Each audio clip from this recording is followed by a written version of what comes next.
Dennis Prager here. Thanks for listening to the Daily Dennis Prager Podcast. To hear the entire 3 hours of my radio show, commercial-free, every single day, become a member of Pragertopia. You'll also get access to 15 years' worth of archives, as well as the daily show prep. Subscribe at Pragertopia.com.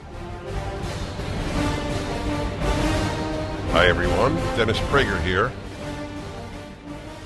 I played this the third hour of my show. Many of you don't get to hear the third hour or would like to hear it again or some other reason, but that's how important I consider what I said at the Arizona State Legislature 2 days ago, braving the 119-degree heat to get into the legislative room, which was quite warm, despite it being air-conditioned, because it was full, both with legislators and with participants and spectators.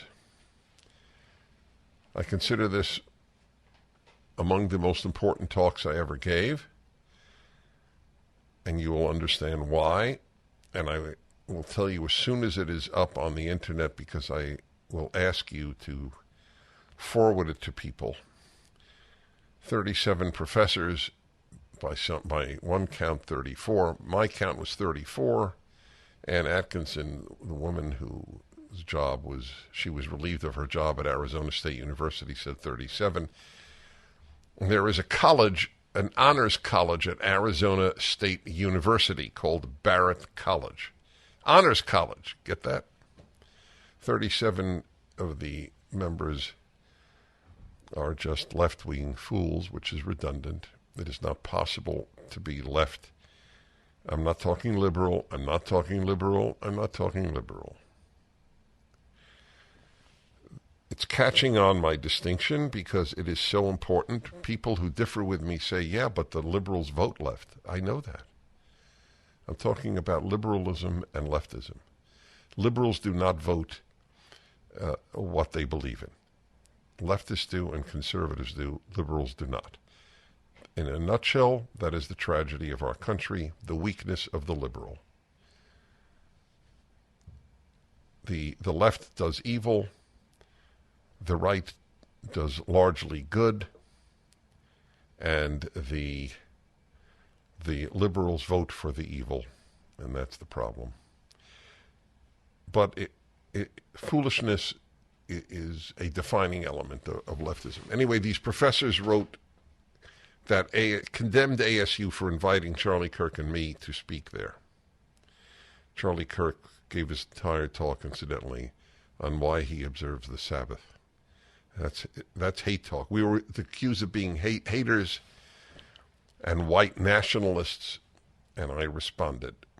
It is rare in America that the left-wing faculty of our universities is so publicly attacked as I did in this talk 2 days ago in Phoenix, Arizona, at the state capitol.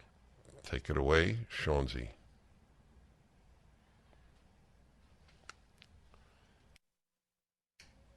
Hi, everybody. Thank you for having me. If you could introduce yourself and... yeah, I am. I began with hi, everybody. That's a talk show host habit. My name is Dennis Prager, and I am 40 years. I have been a radio talk show host with a national show. So I believe, among other things, I'm the longest ongoing talk show in America, which is relevant because if I were a purveyor of hate, it's odd to imagine I would have been on for 40 years and continue to be on. And it's also relevant because I believe I have talked with, not to, but with more people than any living human being. It's not a boast. It's just a statement of I come to my views on life having actually talked with vast numbers of people from every background. There are people who are transgender who call my show, not to mention every other group that one can imagine.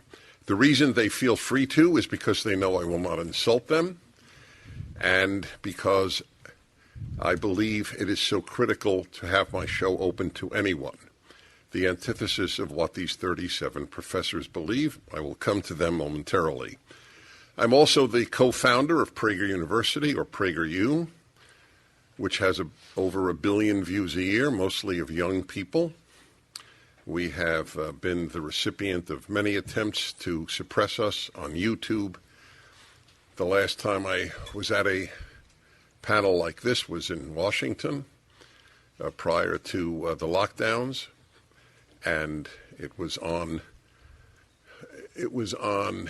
YouTube and Google. Google owns YouTube, suppressing some of my own videos on PragerU. We have about 600 5-minute videos. They come out every week. I have done 1/10 of them. 9/10 are done by others. Among mine are 11 on the 10 Commandments. And one of them was, in fact, suppressed by Google. The Google representative, the YouTube Google man, was there in the Senate committee. Senator Ted Cruz asked him, why did you put Mr. Prager's video, why did you take it off why did you put it on the restricted list so that children couldn't see it, libraries couldn't see it, schools couldn't see it? And he said with a straight face, because it mentions murder. So when it was my turn to speak, I said, we will now put out a Google-friendly 10 Commandments and remove thou shalt not murder. We will have a 9 Commandments video that will pass muster. It is the level of attempts to suppress that gives you the absurdity to which the left goes. And there's a reason I say the left. A, because I do not include liberals. Liberals do not hold leftist values, and there is nothing in common between leftism and liberalism. Liberals believe in racial integration. Leftists believe in racial segregation, like all the black dorms and black graduations on campuses. No liberal believes in that. Only leftists do, and the Ku Klux Klan, for that matter. But I mentioned the left because there is no instance since the French Revolution of the left allowing free speech. Whether it was the French Revolution, the Russian Revolution, or where I went to graduate school, Columbia University, which is now regarded as the most suppressive of free speech of all universities in the country, wherever the left takes over, there was no example in history of the left allowing dissent. So it is not surprising that we are convening on that issue here. If you allow dissent, you're a liberal or you're a conservative. But by definition, you are not a person of the left. So I have founded PragerU. I have done my radio show. I've written 10 books. I'm writing the 4th volume of a 5-volume commentary on the Torah, the first 5 books of the Bible, helped by my knowledge of biblical Hebrew. That's a real hater. Guys who write biblical commentaries are known as major haters in our civilization. I have a book on happiness, another classic example of hatred in this country, according to the lies told about me by 37 of your professors, all of whom have disgraced the name of Arizona State University. I will come to that in a moment. My life has been devoted to goodness, period, end of issue. That's all I care about, is that people be good to each other. I have no other primary concern. My entire theology is that God wants us to be good, not terribly complex. So therefore, to call me a hater or a white nationalist doesn't bother me, because it would be, if I said to any of you, you're a porcupine, you would not be troubled, because you know you're not a porcupine. There is a very famous libel in Jewish history, since I've written a book on anti-Semitism. I know this well. There was a libel that Jews would take Christian children and butcher them before Passover to use their blood to bake matzah. It's called the blood libel. It's the most famous libel in history. Jews were murdered en masse, kicked out of all the Jews of England were kicked out on that charge. And it was a very interesting effect it had on Jews, because then they realized, wow, people really could make up total lies about you and believe it. Every Jew knew that it is not possible to kill a child, use their blood to bake matzah. You can't even drink animal blood. according to the Torah, if you're a Jew. So when I am called a white nationalist, it is equivalent to me of the blood libel. It is a pure, total, vicious lie. Therefore, it only reflects on the people who say it. They are despicable. It is an embarrassment to ASU that these people teach here. So let me read to you, since today is, one moment. We'll continue. That's right. Calling me a white nationalist would be like saying you're a porcupine. They have equal amounts of veracity. We'll be back in a moment. The Dennis Prager Show. On MyPillow's 20-year anniversary with over 80 million MyPillows sold, Mike Lindell at MyPillow wants to thank each and every one of you by giving you the lowest price in history on their MyPillows. You'll receive a queen-size MyPillow for $19.98. Regular price is $69.98 and just $10 more for a king size. You'll receive deep discounts on all MyPillow products, such as bed sheets, mattress toppers, pet beds, mattresses, My Slippers, and so much more. This is the time to try out some of their other amazing products you had your eyes on. Go to MyPillow.com and click on the radio/podcast square and use promo code Prager to receive this amazing offer on the queen-size MyPillow for $19.98 or call 800-761-6302. This offer comes with a 10-year warranty and a 60-day money-back guarantee. It's time to start getting the quality sleep you deserve. So go to MyPillow.com and use the promo code Prager or call 800-761-6302 today. Whenever I'm down, I call on you. Dennis Prager here. My speech, I'll let you know as soon as it's up on the internet. You can watch it if you're at the Salem News Channel as it's being played for you right now. From the Arizona State Legislature, about the 37 professors who condemned ASU for having me, and then in their open letter just lied about me. All they did was lie. Anyone who relies on Media Matters lies, because that's what Media Matters does for a living. They distort what conservatives say. That's their existence. I guess it's meaningful to those who take part in it, as all those who are involved in deception think that they're doing something good. That is why I have a whole video at PragerU on the general uselessness of the conscience. Behavior makes conscience far more than conscience makes behavior. The Arizona Republic has an editorial today condemning the hearing and saying that the professors, this is an amazing line, this is in the biggest paper in Arizona, the Arizona Republic, and it's in a big editorial, and it says, any reasonable person could conclude that he agrees Kirk and Prager spew hateful viewpoints, which the professors painstakingly documented in their letter. Wow. Any reasonable person could conclude that Charlie Kirk and I spew hateful viewpoints. I'm sure she's deeply familiar with my work. 1,000 articles, columns, 1,000 on the internet. Hateful? You may disagree, but hateful? This editorial is hateful. That's the irony.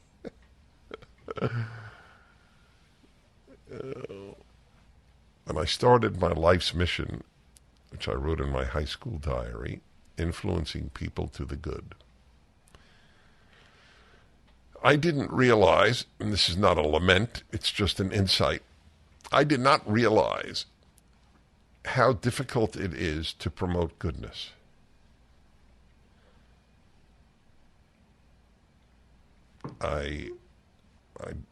The Arizona Republic editorial writer proves my point.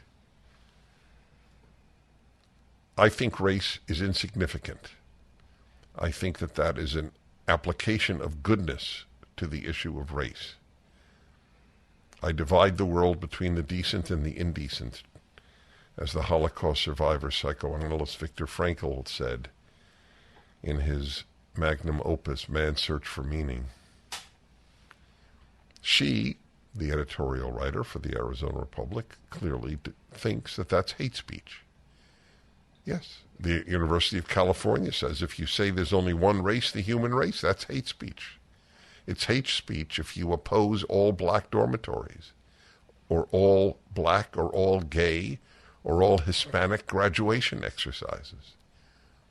That's what I mean by liberals don't vote their values. They vote for the people who have segregated graduation exercises, the people who were the biggest champions of racial integration. Vote for the people who are the biggest champions of racial segregation. The liberal is a puzzle. The left is not, and the right is not. We continue with my talk at the Arizona State Legislature. My Tuesday column came out today, and it is about the ASU issue. So this is what is in my column. It's at Town Hall. It's at my own website. It will be at Daily Wire, the many Jewish journals as well. The charge of my being a white nationalist is as vicious as it is libelous. It would be impossible to find a written word in my 10 books, or more than 1,000 columns, all available on the internet, or an uttered sentence in 40 years of broadcasting that expresses sympathy with white nationalism. I am a religious Jew who hates white nationalism, the doctrine that murdered 2 out of every 3 of Europe's Jews just a few years before I was born. My father, an Orthodox Jew, joined the U.S. Navy and risked his life to fight that evil. As anyone who has heard or read me can testify, the motto of my life, taken from Viktor Frankl's classic Man's Search for Meaning, is that, quote, there are only 2 races, the decent and the indecent. Unlike the professors and the rest of the left, I divide people by morality, good and bad, not race or class. So given the dishonesty of the smears, why did the 34 or 37 professors condemn ASU for having me come to speak at the university? So I have a theory. I know why. I know exactly why they condemned ASU for inviting me. They fear any conservative coming for 90 minutes. Because in 90 minutes, I can undo 4 years of the indoctrination that these leftists give their students. They are scared of me, of Charlie Kirk, of Ben Shapiro, of Jordan Peterson, of Heather McDonald. We will undo the garbage, the lies, the fraud, the intellectual idiocies that they purvey in 90 minutes. They are, and by the way, they're right. We do undo everything they do in 90 minutes. That's why they're scared to have us. It makes perfect sense. There is no other reason, and I'll prove it to you. I will come here. I live in California. I will come here and debate any 1, any 3, any 10, all 37. Happily, under any circumstance you want. You can have a left-wing moderator, and I'll come and debate. But they won't debate for the same reason they don't come on my radio show. I invite them. I will give them 1 million listeners. You just give me 200, and they won't do it. All right, we'll continue.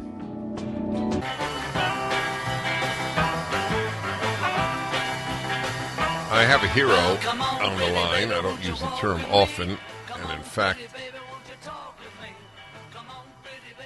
we don't have her on the phone. So should we continue with my Phoenix speech? Yeah, I guess so. Well, we will have her because she is a hero. Bridget Ziegler, Vice President of School Board Leadership Programs at the Leadership Institute. And what she's doing on behalf of children to protect them from the left is heroic. All right, we continue then with my speech in Phoenix, Arizona. They don't debate. They smear. These are vicious. They are the hate people. These are the haters. The 37 are the haters. That's why they didn't come today. They're afraid of this hearing. And they're right. You expose these people, and you realize what intellectual and moral lightweights they are. Every single one of them. I looked up every single one of them. I did a lot of homework. It was fun.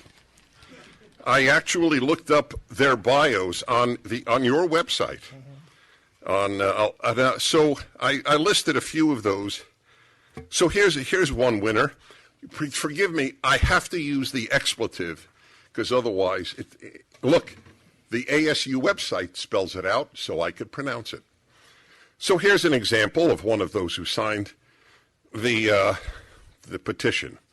Dagmar van Engen, let's see, whose, quote, current project argues that transness is central to queer and feminist science and is the author of How to F a Kraken, Cephalopodid Sexualities and Non-Binary Genders in ebook. Oh, excuse me, ebook erotica. Now, that's something you really want your kid in Arizona to study, isn't it? Yeah. That obviously ASU is proud of this professor. This is described in this case, their autobiography, or some other really critical stuff. David Agris has done research in gender and sexuality studies. Did any of them not do research in gender? Is there any other subject at ASU, at Barrett?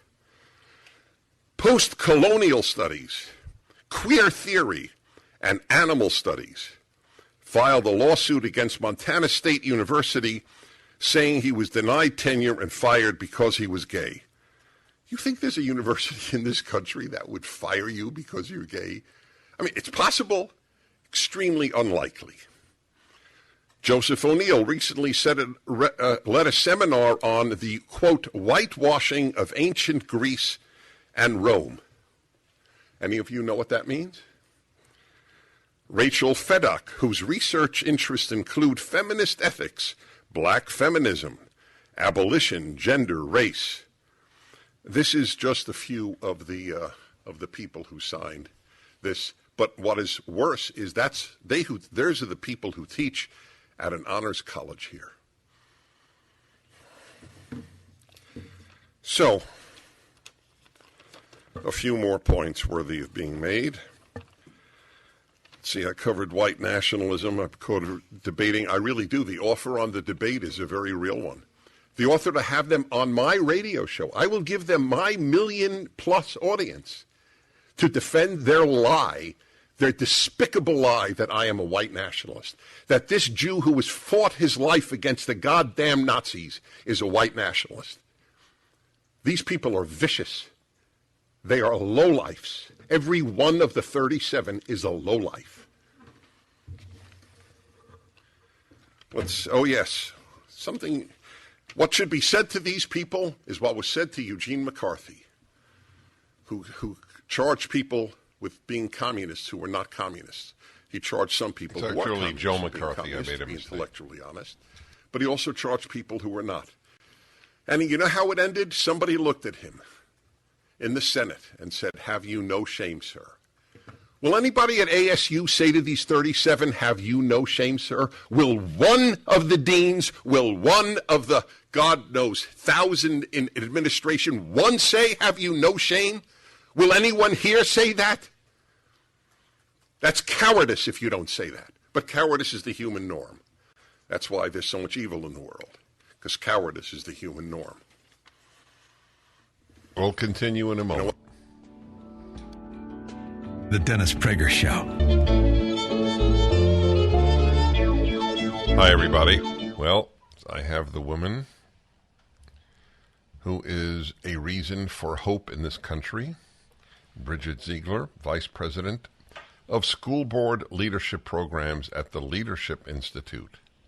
She's a mother turned activist and now a major figure in the campaign to get conservative parents on school boards. It is, I would even put it differently, to get parents who understand the damage that so many schools are doing on school boards. Bridget, is that a fair way of describing you? Thank you so much. No, it is indeed to really understand the gravity of what's at stake, and I'm very happy to see that more and more people are really waking up and doing their part to restore the education and direction of this country. So what exactly are you doing? Are you training people to get on school boards? What are you doing? So we do it in there are three kind of pegs to the stool. It's all about activism, understanding how to be effective in advocating for your child, or how the system, and it truly is a system, works. How to run for office and win. And then when you're elected, which is the most important part, how to be an effective school board member, which is a public servant. The National School Board Association has had a monopoly on the professional development for elected school board members, and that's largely why we are where we are. And so one thing that we do at the Leadership Institute is once people get elected, and a lot of them are new, never been politically active before, we make sure that they have the tools to hold the line, because that system is large and powerful, and groupthink should never be underestimated, and we won't get anywhere if we are not able to hold the line once they're elected. So we do all of that. And we're all across the country, and thousands of people have taken our training. We've had great success rates, and we look forward to more. And we need to be prepared for the long game here. So you're in the trenches on this issue. I have a question for you. Mm-hmm. You're a mother. Left-wing women are often mothers. How do they defend the schools subjecting 5-year-olds, 6-year-olds to sexual content? What is their defense? It's a great question. So it's a couple different things that I've seen. Some don't believe it's happening, and they genuinely think that it's a lot of fodder out there for political warfare, despite showing actual evidence, which is, to me, doesn't really make sense, but they don't believe it to be true. And the others are so off the charts that I have no way to reconcile how you could validate that this is appropriate in any way, shape, or form. The one other thing I'll say is, which gives me a lot of hope, and I'll use California as an example because they're so far off. You know this, so far left, they're almost falling off the cliff. But there are a lot of people who are self-proclaimed lifelong progressives, and they are now seeing what's truly happening. And I think many refer to it as a cult. You don't know you're in a cult until you're out of it. And many, sadly, have recognized what the education institution is doing to young children, the exploitation that's happening, because it happened to their own children. And once it happened to their own children, particularly with the gender ideology cult,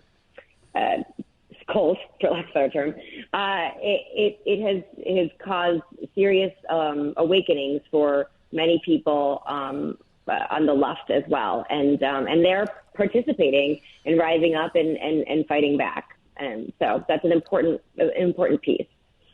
So that's reason for optimism. But getting back to your answer to my question, I just want to emphasize this for my listeners. How many deny that it is happening? I have relatives who are dear people who vote for the Democrats, the party of the school boards. And the general response is, well, if it's happening, it's just a bunch of kooks. And there are kooks on both sides. Is that a common response? Yes, or they don't think it's as pervasive as some people say. And I would argue, even if, and it is pervasive, but even if it was minor, it's still inappropriate. There is the evidence of books like Genderqueer and the directional professional development telling staff to withhold information from parents. It's lunacy, and it's so far away from the mission of education that it's alarming. Yes, it is. So what is your record? Do you keep a batting average? People that you tutor, as it were, how many are getting onto school boards? So we had the last. So we are fine tuning it because I'm a big data person. But our win ratio of what we were able to capture, kind of jumping on in starting last July, is over 80% win ratio, which is pretty incredible. You have to consider these are low down ballot elections, very important, but they don't raise a lot of money oftentimes. So incumbents have tremendous advantage. However, given the climate, we saw over 97 school board winners beat incumbents, and that's unbelievable. So that's, again, a reason for hope. And we are seeing more people step up. We're going to take a break. I'm going to come back, and I want to understand what school boards can do to change the decimation of our youth that the left is engaged in. Bridget Ziegler is my guest. Bridget Ziegler is one of the most important Americans at this time. Vice President of School Board Leadership Programs at the Leadership Institute. Major figure in getting people who actually want what is good for children on school boards. So we don't have a lot of time, so I have few questions left. One is, let's say they get on school boards. What can they change?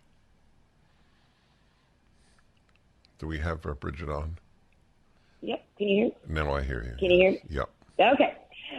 What you can change is policies, and they have a substantial impact at the end of the day to ensure the direction and protection of your school district and your children's education. It's very important that elected school board members understand they're public servants, and they need to communicate with their community and constituents so they know what's going on, which plays a vital role in establishing a positive change for policy, which will protect students. All right, well, let's be specific. So School X has Drag Queen Story Hour for 5-year-olds. We now have a majority of people who believe that that is as wrong as you can get in the treatment of children, robbing them of their God-given right to innocence. What can they do? Day one would be to either create a resolution or proclamation or policy, sadly, that would institute, that would specifically say that no school will provide or allow or partner with any organization or provide any or participate in any activity that would include drag queens in any K through 12 school. It's sad we have to go to this, but this is in fact the kind of things that can happen. And let's say the teacher doesn't want to listen to it. There you go. Accountability. So the job of the school board member is policy, accountability, and budget. So if they make a policy and that is not followed, they're one person that their one employee is the superintendent. If the superintendent doesn't hold that staff member accountable, it's the obligation of the school board to hold the superintendent accountable. And that means getting rid of them if they are not willing to hold the line and follow the policies and direction of that elected school board. School boards appoint superintendents?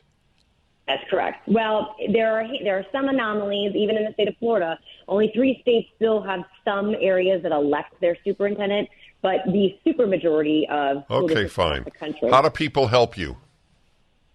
The biggest place to go is make sure you go to leadershipinstitute.org. Find us, request a training, and we'll come out to you. But the biggest part I want to tell your listeners is it's not enough just to get people elected. The people in the community need to stay involved and stay engaged and continue to support the elected officials that get across the line. God bless you, Bridget Ziegler. Thank you. Thank you.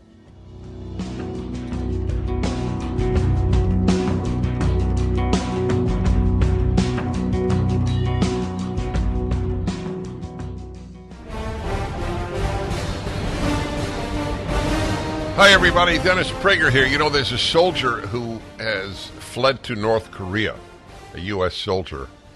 I'm sorry for having this sort of devilish smile on my face. He was wanted for a number of alleged crimes committed while U.S. in the U.S. Army in South Korea. It is hard to characterize it accurately, the idiocy of trying to escape to North Korea. How about this? Dead from the neck up. Dead from the neck up. That's your characterization of the gentleman. So my heart goes out to parents whose children are wayward, to put it as sweetly as possible. But the mother came out with a line, asked about the defection, as it were, to North Korea. She said something to the effect, I can't believe he would do something like that. I mean, who believes their child would do something like that? Who has a child who would go to escape to North Korea? I think he should get a chance to live in North Korea for a while. And, he may like it. I don't know what the North Koreans will do. I'm not sure they're crazy about having him there either. It'll be one of these anecdotes. No, not anecdotes. It'll be one of these footnotes that history will have reported and be forgotten. But I am following the case. He does not realize what he did. Escape to North Korea. Nigel Farage, whom we've had on the show here. Why Britain's most prestigious bank canceled Nigel Farage. So you remember this happened in Canada at the direction of Prime Minister Trudeau, where the truckers who did not want to be forced to have a vaccine went on strike, and he actually had their bank accounts canceled, or if not canceled, unusable. This is going to happen more and more often. Remember, there is no example of the left coming to power and freedom being allowed. It doesn't exist. Wherever they can suppress dissent, they do. Suppress freedom of speech, they do. And their hope is to be able to control your life like the Chinese Communist government does, where you will have a social score, and that will enable you to travel, both within China and abroad, get jobs, have a bank account, etc. Technology will be used in order to control people. Nigel Farage is one of the most prominent people in Britain, certainly its most prominent conservative. And this is from, where is this from? Politico? That's interesting. He always said the UK establishment was out to get him. Now Nigel Farage has the receipts. Britain's most prominent Brexiteer has produced a 12,000-word document from the bank Coutts. Is that right? Coutts. Which, according to Farage, reveals the truth behind the forced closure of his account there. The former Brexit Party leader has been embroiled in a row with the institution, so esteemed it has served successive generations of the royal family, after Coutts canceled his account earlier this month. Farage said at the time that no reason was given, but subsequent media reports, including in the BBC, cited a minimum wealth threshold Farage no longer met.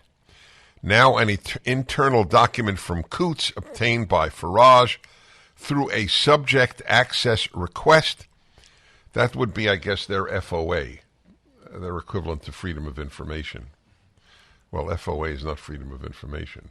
That would be FOI. It's not, I think, yeah. Anyway, Freedom of Information. He made to the bank and published in full by the Daily Mail shows it wanted to drop him as a client long before and used his controversial public profile as justification. A briefing presented to the bank's Reputational Risk Committee, wow, said Farage is considered by many to be a disingenuous grifter with xenophobic, chauvinistic, and racist views, and suggests it could dump him once he paid off his mortgage and dropped below its wealth criteria. The document cites his comments on Brexit, his friendship with former U.S. President Donald Trump, and controversial tennis star Novak Djokovic. You know why Djokovic is controversial? Why? They don't tell you why in the Politico article. I want everybody to know why he's a Serbian, the greatest tennis player alive today, presumably, because he wouldn't get vaccinated.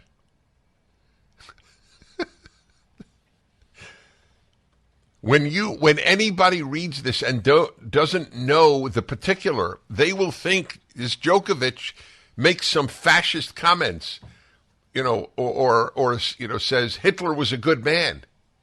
He wouldn't be vaccinated. Neither was I, by the way, just for the record. But renders me controversial. Also, it renders me healthy. It flags his views on the COVID vaccine and unevidenced links to Russia. What are they talking about? Unevidenced links to Russia? Even they admit it's unevidenced links? So you understand why he's lost his bank account, Nigel Farage? Because they don't like him. That's it. That's the only reason. The committee did not think continuing to bank NF, that's Nigel Farage, was compatible with Coots, given his publicly stated views that were at odds with our position as an inclusive organization. What did he say that's not inclusive? This was not a political decision, but one centered around inclusivity and purpose. That is the bank statement. Get it? That's not political. Inclusivity is not political. In a section titled Key Risks, the Coots Committee says there is a lot of adverse press relating to NF, Nigel Farage, and states Farage is a high-profile and actively courts controversy, and therefore you cannot have a bank account at this bank? Are you not watching what the left is doing in every arena of life? Constricting and constricting your freedoms?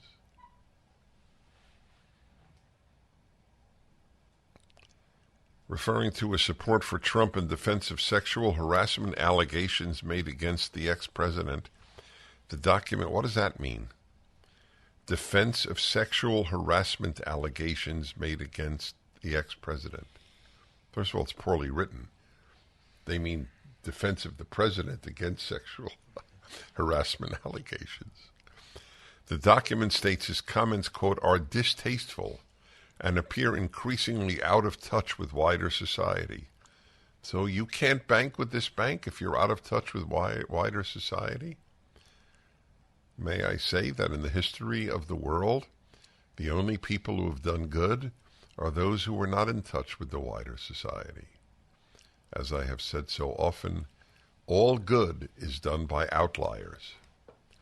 Not all outliers do good, but all good is done by outliers.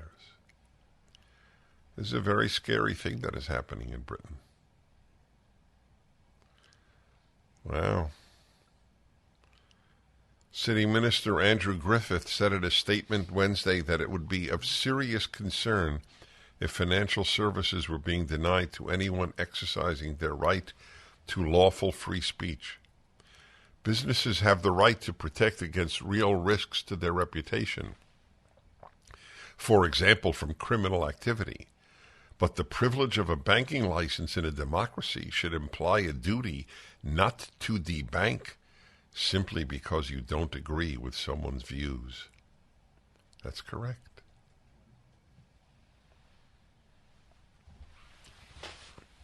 It's coming here. There are a lot of bad things coming here from the left. We shall return. The Dennis Prager Show. Here's another piece of the time in which we live. Sam Houston University. Houston, what is it? No, so Sam Houston State University. Is that the full title of the university? Let me see. Let me take a look here. Sam Houston, yes it is. Sam Houston State University. Okay, you'll be happy to know the following. You can now study, there is now a department of victim studies at Sam Houston State University. Remember, I've said to you for years, you got a BA in ingratitude, a master's in ingratitude, and a PhD in ingratitude at American universities. And this teaches you to be an ingrate, except if you're white, heterosexual, male, and Christian. Then you are the worst. You are the victimizer. Amazing the power those people have over the rest of the society. This is from PJ Media, a great website. I could say I wish this were satire. Sam Houston State University now offers degrees. Oh, you can get a degree in it? It's not just a department. Did you know that? Yes, a master's. You can get a degree? Do you want to tell people to say, "Oh, really? What'd you get your degree in?" Victim studies. Do you think in victim studies they teach about the victims of Soviet communism, Chinese communism, for that matter, the Holocaust? The biggest victims of the 20th century, I'll bet, are not even on the list. Thank goodness useless ignoramuses can now spend thousands of dollars to be indoctrinated into the worst of woke ideology and learn how the system is oppressive, even as they live a privileged lifestyle inaccessible to more than 99% of all humans. The American education system has now become a blatant joke, but it's not a funny joke. This is from the Sam Houston State University website. The Department of Victim Studies is the very first in the nation! Exclamation point. In this department, students have the opportunity to work with faculty who are passionate. That's what you want, passionate faculty. It's so unsophisticated. The destruction of education by the left is obvious to all who watch it happening, who are passionate about issues pertaining to victimization and care about sharing that interest. They don't teach you at Sam Houston. They share their passion. Isn't that beautiful? That's what you want your kids to get, the shared passion of their instructors. Funny, I taught at college. I thought my primary role was to convey information, not share passion. Students in both the undergraduate and graduate program will take courses that directly relate to victims. How will they choose the victims? That was part of my question.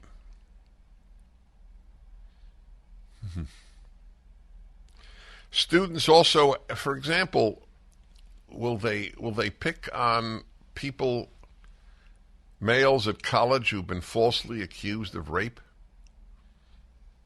Well, it's a rhetorical question.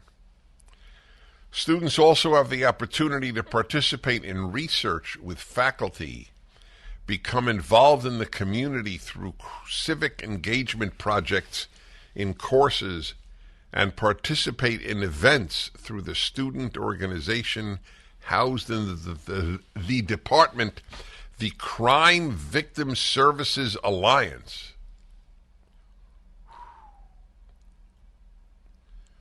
The website adds that the department works with the Crime Victims Institute to research victimization. Well, the university website does list potential careers for victim study grads. That's a good, they should, because it's tough to think off the top of one's head. Let's see, the Victim Service Agency, Social Service Agency, Police Department, Law Enforcement, Correctional Facility, Community Corrections, Child and Adult Protective Services, At-Risk Programs, Legal Advocacy, Nonprofit Organizations. Oh, all right. Anyway, just thought you ought to know. Wonder what tuition at Sam Houston State University is. It's actually in it's in the college catalog. Undergraduate catalog 2023-2024, Department of Victim Studies. Well, look at that. Shockingly, 3 of the 4, well, actually more.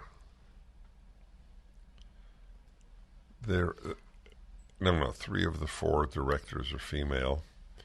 Brianna Lynn Bopri, Ph.D., Assistant Professor of Victim Studies, Department of Victim Studies.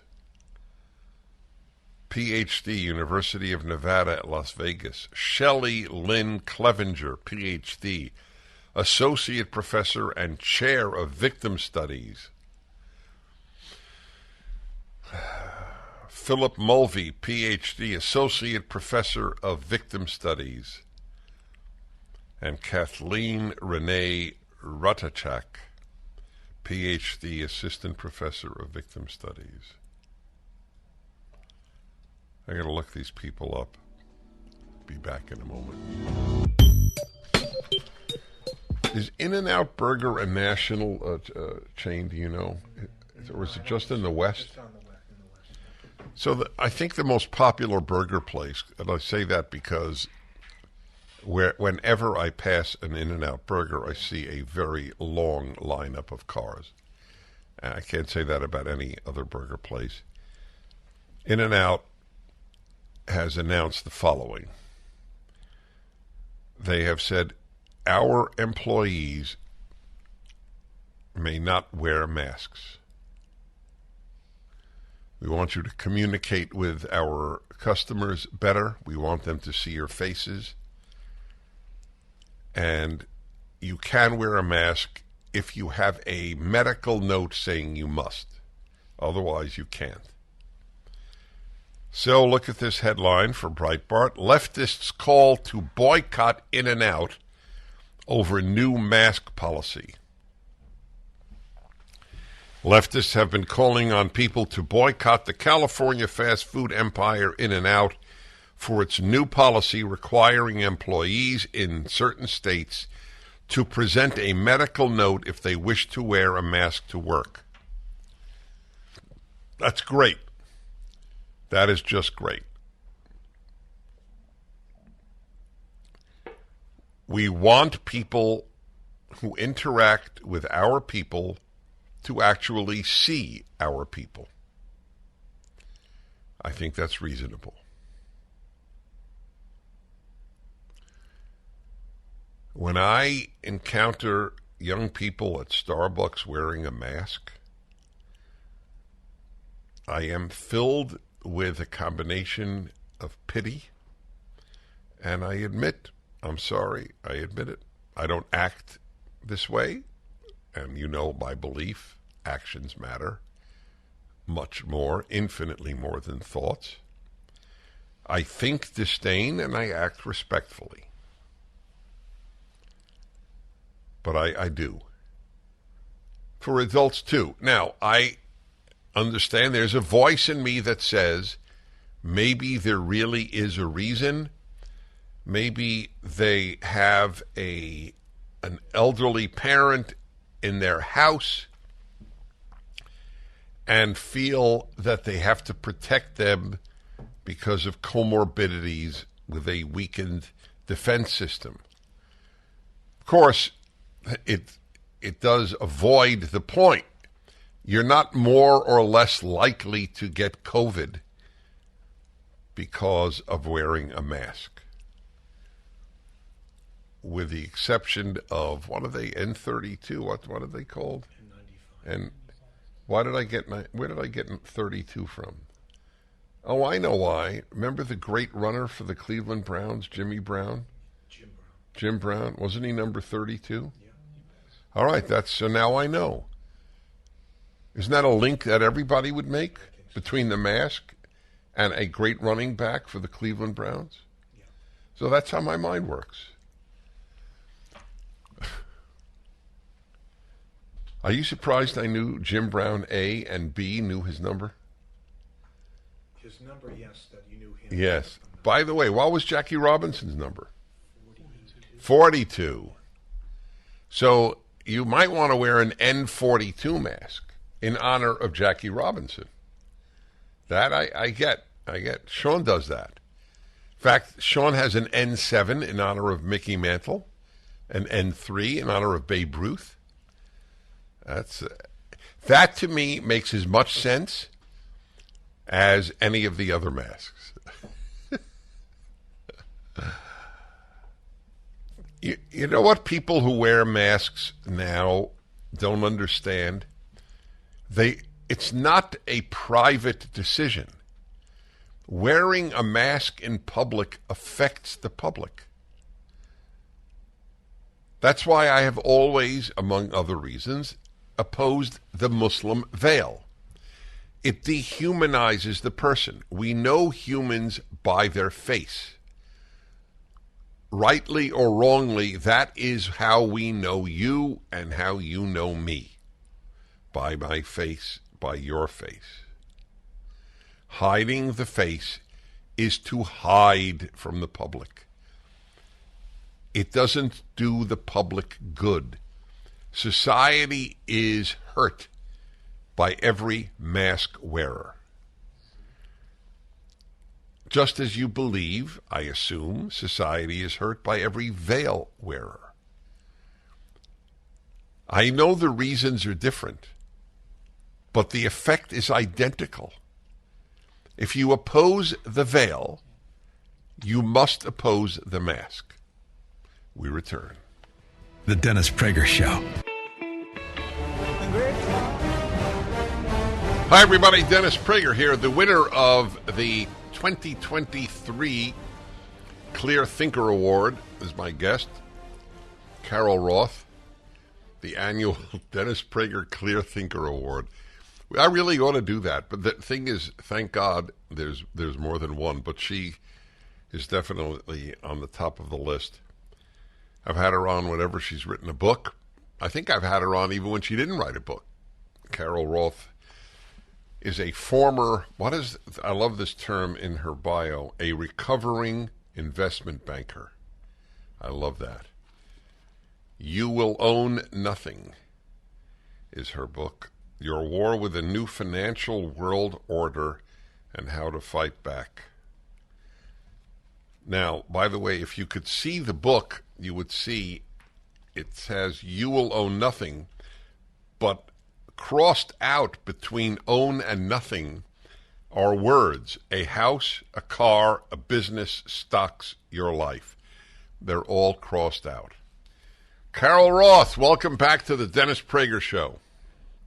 Dennis, it's always fantastic to be with you. Wow. So did you place the Prager Clear Thinker Award on your mantle in your living room? I actually wear it around my neck. I want everyone to see it. So it's like a piece of jewelry, kind of like I'm a rapper, and I put the Dennis Prager Clear Thinker Award right on a, like a big, almost like an Olympic medal. That's how I like to show everybody. You also get the Quick Mind Award.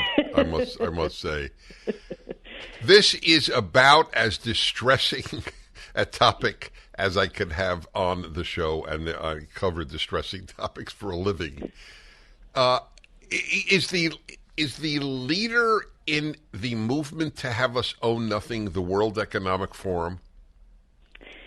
So the way that I portray it in the book is that we are in a world war. I call it World War F, meaning that it's a financial war, but we're also effed. And basically, there are three different sets of forces that are coming at you, and it is the government and government-adjacent forces. So think about the Federal Reserve and Congress and the rest of government.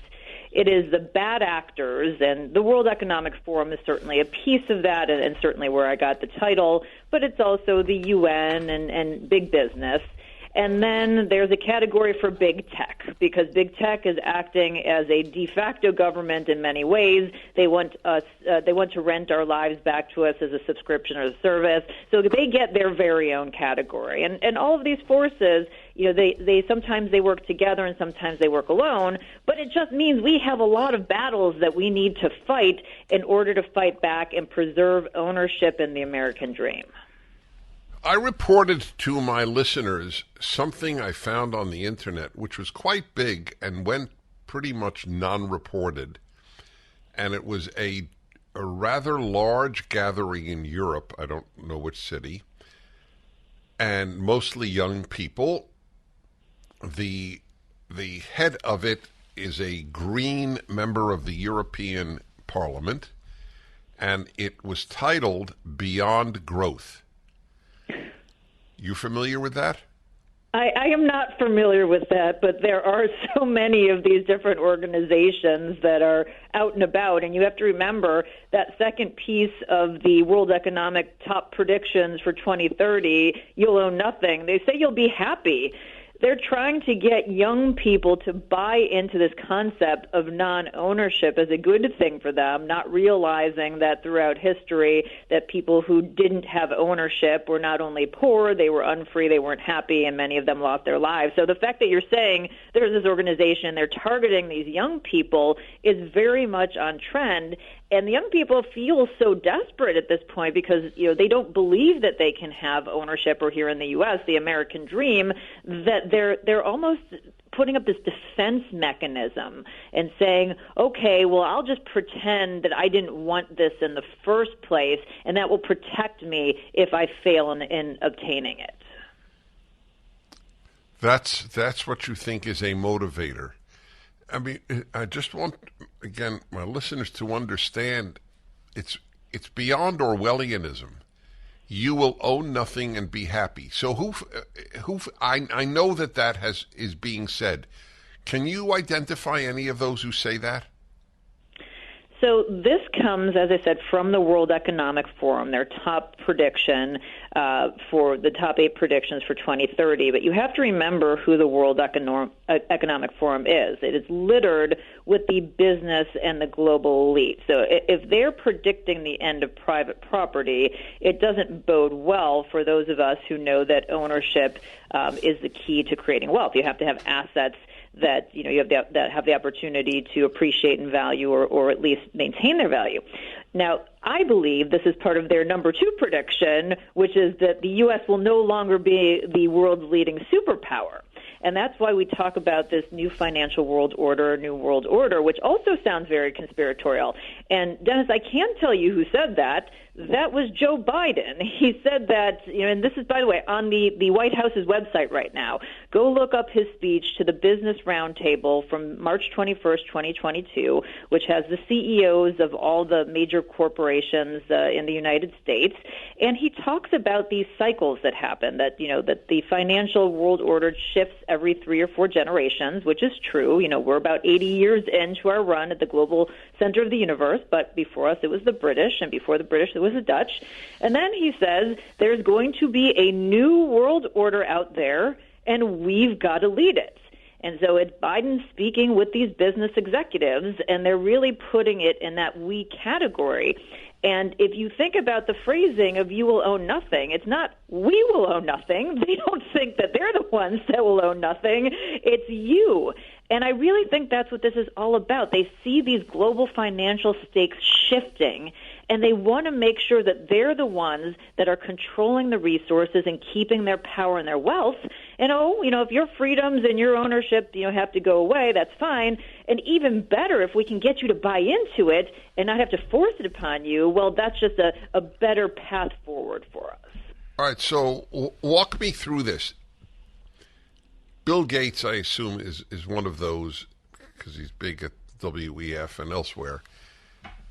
So when they say you will own nothing and be happy, your emphasis is on the word you, which is a it's a very important insight.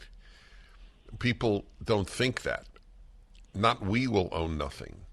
So he will continue to own the staggering amount of farmland in America, for example?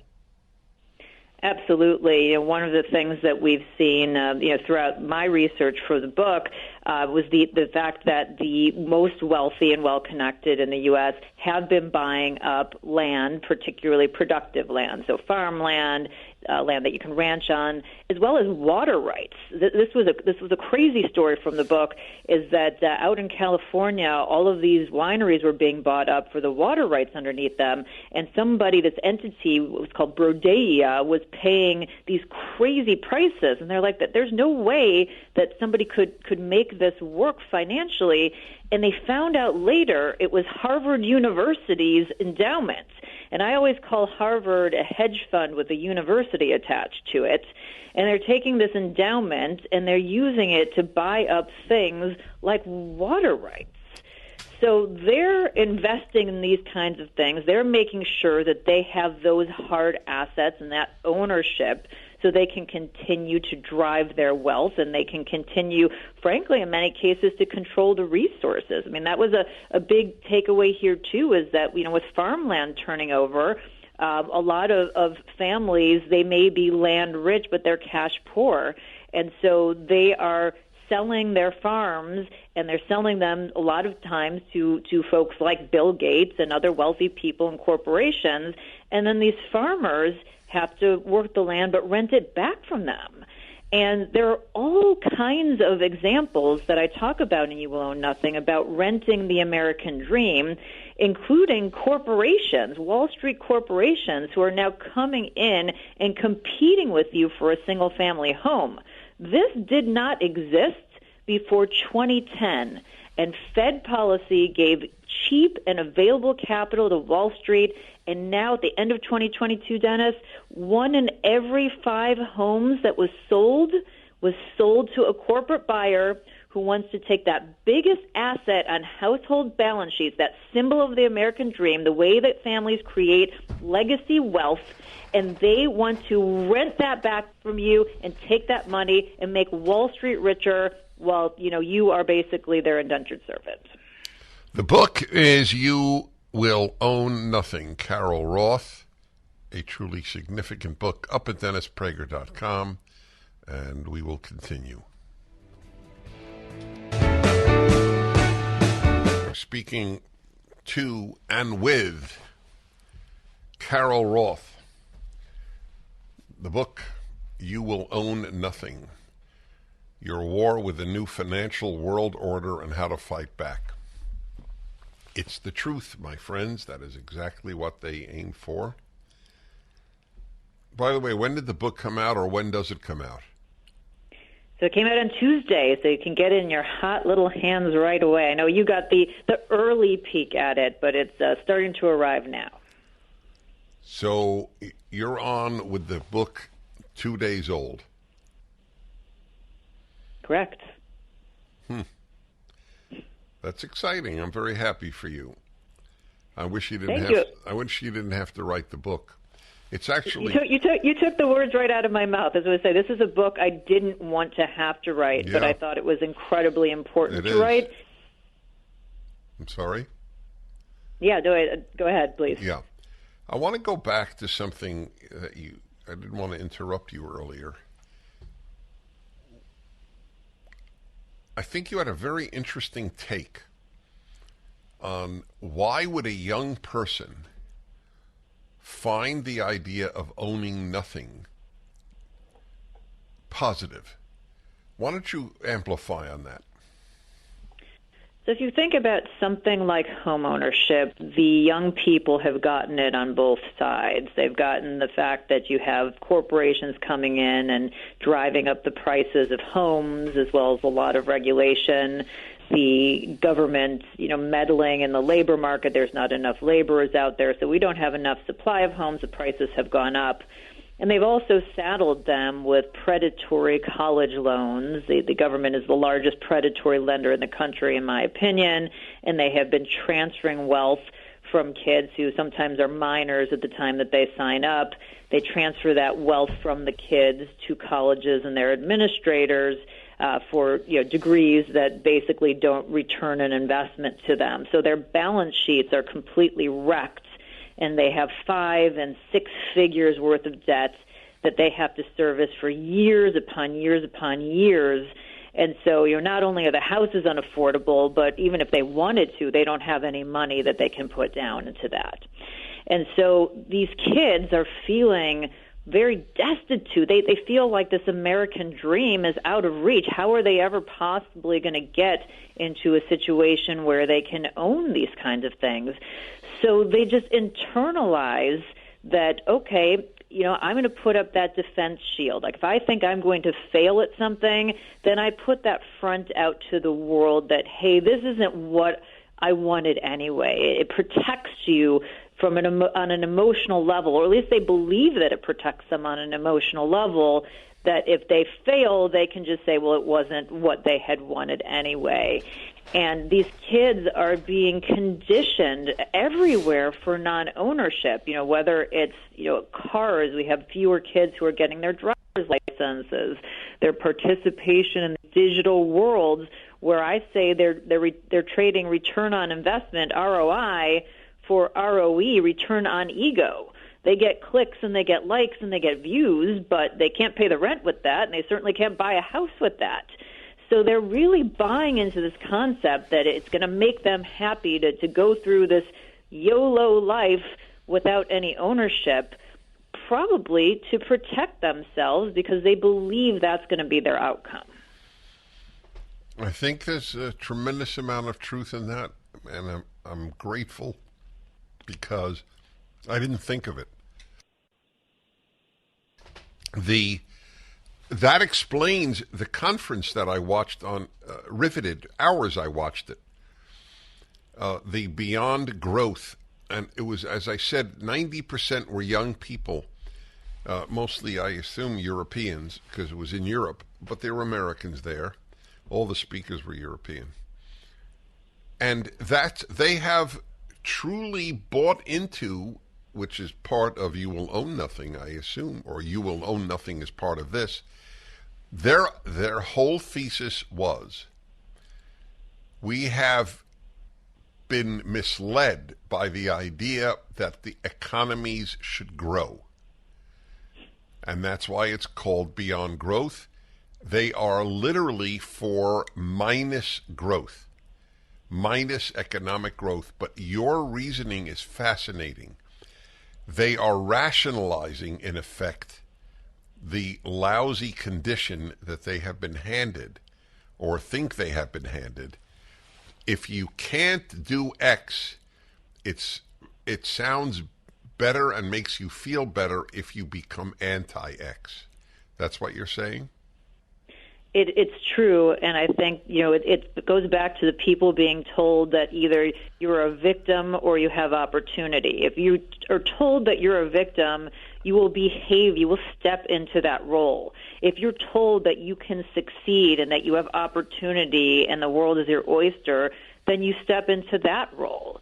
And so they have been told that they are victims. They have, been saddled with debt. They see the economic reality, which is shifting more money away from young people to older people, from Main Street to Wall Street.